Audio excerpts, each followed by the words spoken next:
ಅವರೆಲ್ಲ ಗಗನಸಖಿ ಆಗಬೇಕು ಅಂತ ಕನಸು ಕಟ್ಕೊಂಡು ದೂರದ ಊರಿಂದ ಬಂದಿದ್ರು. ಎಲ್ಲರೂ ಬಡತನದ ಕಷ್ಟ ಅನುಭವಿಸಿ ಏನಾದರೂ ಅಚೀವ್ ಮಾಡೋ ಹಠಕ್ಕೆ ಬಿದ್ದಿದ್ರು. ಆದರೆ ಅದೊಂದು ಟ್ರೈನಿಂಗ್ ಇನ್ಸ್ಟಿಟ್ಯೂಟ್ ವಿದ್ಯಾರ್ಥಿಗಳ ಜೀವನಕ್ಕೆ ಮೂಲವಾಗಿದೆ. ವಿದ್ಯಾರ್ಥಿನಿಯರು ನ್ಯಾಯಕ್ಕಾಗಿ ಕಣ್ಣೀರು ಇಡುವಂತಾಗಿದೆ. ಅಷ್ಟಕ್ಕೂ ಆಗಿದ್ದಾದ್ರೂ ಏನು ಅಂತೀರಾ? Take a look.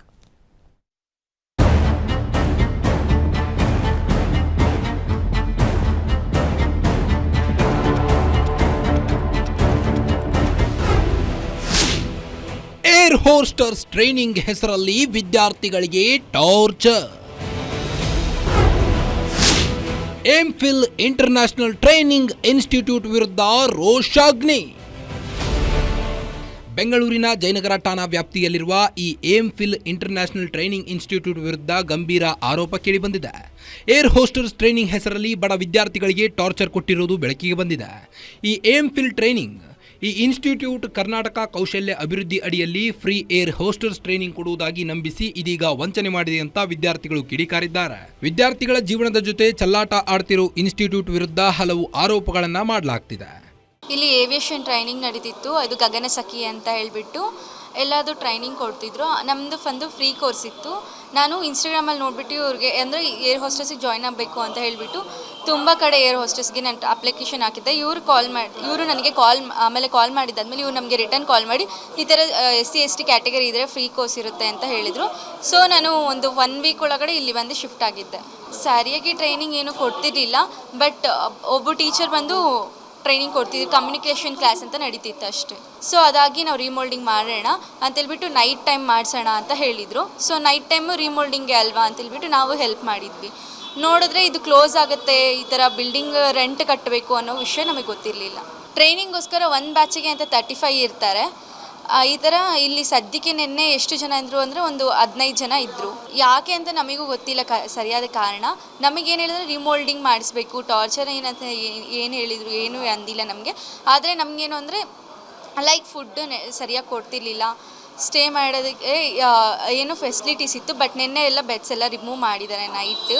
ಕಳೆದ ಹಲವು ವರ್ಷಗಳಿಂದ ಗಗನಸಖಿ ಟ್ರೈನಿಂಗ್ ಕೊಡ್ತಿರೋ ಈ ಇನ್ಸ್ಟಿಟ್ಯೂಟ್ ಸರ್ಕಾರದಿಂದ ಅನುದಾನ ಪಡೆದು ಸರಿಯಾದ ತರಬೇತಿ ನೀಡದೆ ಕಳ್ಳಾಟ ಆಡ್ತಿದೆಯಂತೆ. ಅಲ್ಲದೆ ಕೆಲ ವಿದ್ಯಾರ್ಥಿಗಳಿಂದ ಲಕ್ಷ ಫೀಸ್ ಪಡೆದ ಆರೋಪ ಕೂಡ ಇದೆ. 3 ತಿಂಗಳು 6 ತಿಂಗಳು 1 ವರ್ಷದ ಕೋರ್ಸ್ ನೆಪದಲ್ಲಿ ಫೀಸ್ ಪಡೆದಿದ್ದಾರಂತೆ. ಆದರೆ ಸರಿಯಾದ ತರಬೇತಿ ಸೌಲಭ್ಯ ನೀಡದೆ ಈ ಎಂಫಿಲ್ ಇನ್ಸ್ಟಿಟ್ಯೂಟ್ ಟಾರ್ಚರ್ ಕೊಡ್ತಿದೆ ಅಂತ ಹೇಳಲಾಗ್ತಿದೆ. 1 ವರ್ಷ ಆಯಿತು ಸರ್ ಇಲ್ಲಿ ಬಂದುಬಿಟ್ಟು. ನಾವು ಗ್ರಾಮೀಣ ಭಾಗದವರು, ಅಲ್ಲಿಂದ ನಾವು ಡಿಗ್ರಿ ಓದ್ತಾ ಇದ್ವಿ. ಅಲ್ಲಿಂದ ಇಲ್ಲ ನೀವು ಡಿಗ್ರಿನೂ ಓದ್ಬೋದು, ಅದ್ರ ಜೊತೆ ಕೋರ್ಸ್ ಮಾಡ್ಬೋದು ಅಂತ ಹೇಳ್ಬಿಟ್ಟು ಕರೆಸಿದ್ದಾರೆ ಸರ್. ಬಟ್ ಕರೆಸ್ದಾಗಿಂದನೂ ಇಲ್ಲಿ ಯಾವ ಕ್ಲಾಸ್ಗಳು ನಡೆದಿಲ್ಲ. ಅಡುಗೆ ಮಾಡೋದು, ಕಾಲ್ಸ್ ಮಾಡೋದು, ಬರೀ ಇದನ್ನೇ ಇದು ಮಾಡಿದ್ದಾರೆ ಸರ್. ಕ್ಲಾಸ್ ಕೇಳಿದರೆ ನಿಮಗೆ ಟೀಚರ್ಸ್ ಇಲ್ಲ, ನೀವು 35 ಮೆಂಬರ್ಸ್ ಇಲ್ಲ, ಬರೀ ಇದ್ದೇ ಹೇಳಿದ್ದಾರೆ ಸರ್. ತಾಲೂಕ್ ಪಂಚಾಯತಿಯಿಂದ ಅಲ್ಲಿ ಬಂದುಬಿಟ್ಟು ಇದನ್ನು ಮೊಬಲೈಜೇಷನ್ ಅಂತ ಮಾಡಿಬಿಟ್ಟು ಒಂದು ಹಳ್ಳಿಯಿಂದ ಎಷ್ಟು ಜನ ಹುಡುಗಿರು ಬರ್ತಾರೆ ಅಂದರೆ ಇಲ್ಲಿ ಫಸ್ಟು ಬ್ಯಾಚ್ ವೈಸ್ ಮಾಡ್ತಾಯಿದ್ದಾರೆ.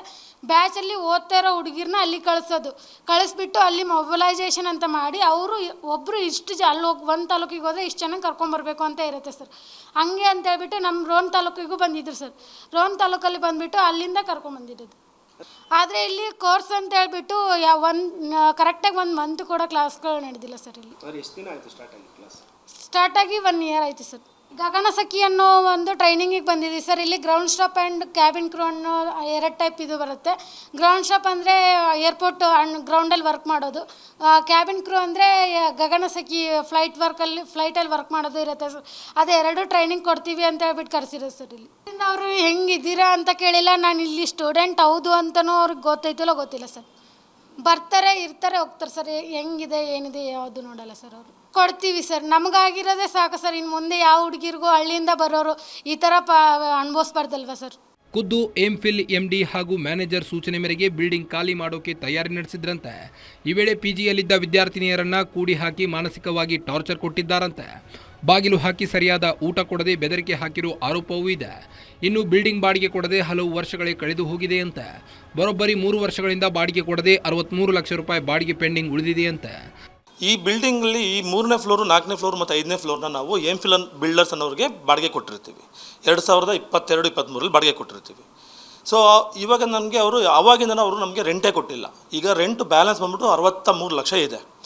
ಇದು ಈ ಕೇಸ್ ಬಂದ್ಬಿಟ್ಟು ಕೋರ್ಟಲ್ಲಿ ನಡೀತಾ ಇದೆ. ಆಲ್ಮೋಸ್ಟ್ 2.5 ವರ್ಷದಿಂದ ಕೋರ್ಟಲ್ಲಿ ಕೇಸ್ ನಡೀತಾ ಇದೆ. ಅವರು ಈ ನಮಗೆ ಬಾಡಿಗೆ ಕಟ್ಕೊಡ್ಬೇಕು ಅಂತ ಬಂದಿರುತ್ತೆ. ಬಟ್ ನಮ್ಮ ಹಾಕೊಳ್ಳೋದಕ್ಕಿಂತ ಮುಂಚೆ ರಾತ್ರಿ ನಿನ್ನೆ ರಾತ್ರಿ ಅರೌಂಡ್ 11:30 ರಾತ್ರಿನಲ್ಲಿ ಏನು ಮಾಡಿದ್ದಾರೆ ಅಂತಂದರೆ ಜನಗಳ ಹುಡುಗರುಗಳನ್ನ ಕರೆಸಿ ಸಾಮಾನುಗಳೆಲ್ಲ ಶಿಫ್ಟ್ ಮಾಡೋದಕ್ಕೆ ಟ್ರೈ ಮಾಡಿದ್ದಾರೆ. ಸೊ ನಾನು ಅವಾಗ ಬಂದು ಪೊಲೀಸ್ ಸ್ಟೇಷನ್ಗೂ ಸಹ ಕಂಪ್ಲೇಂಟ್ ಕೊಟ್ಟಿದ್ದೀನಿ. ಪೊಲೀಸರು ಹೇಳಿರ್ತಾರೆ ಇದು ಸಿವಿಲ್ ಮ್ಯಾಟ್ರ್ ಆಗಿರೋದ್ರಿಂದ ನಾನು ಏನು ಮಾಡೋಕ್ಕಾಗೋದಿಲ್ಲ, ನೀವು ಕೋರ್ಟ್ಗೆ ಹೋಗಿ ಅಲ್ಲಿಂದ ನೀವು ನ್ಯಾಯ ತಗೊಳ್ಬೇಕು ಅಂತ ಹೇಳಿದ್ದಾರೆ. ಬಡ ವಿದ್ಯಾರ್ಥಿಗಳು ಗ್ಯಾರಂಟಿ ನ್ಯೂಸ್ಗೆ ಕರೆ ಮಾಡಿ ಕಣ್ಣೀರು ಹಾಕಿ ಸಹಾಯ ಬೇಡಿದ್ರು. ಕೂಡಲೇ ಎಚ್ಚೆತ್ತ ನಮ್ಮ ವಾಹಿನಿ ವಿದ್ಯಾರ್ಥಿಗಳನ್ನ ಈ ನರಕದಿಂದ ಹೊರತಂದಿವೆ. ಸದ್ಯ ಜಯನಗರ ಪೊಲೀಸ್ ಠಾಣೆಗೆ ವಿದ್ಯಾರ್ಥಿಗಳು ದೂರು ನೀಡಿದ್ದು ತನಿಖೆ ನಡೆಯಬೇಕಿದೆ. Ajay Gowda, crime bureau, guarantee news, Bengaluru.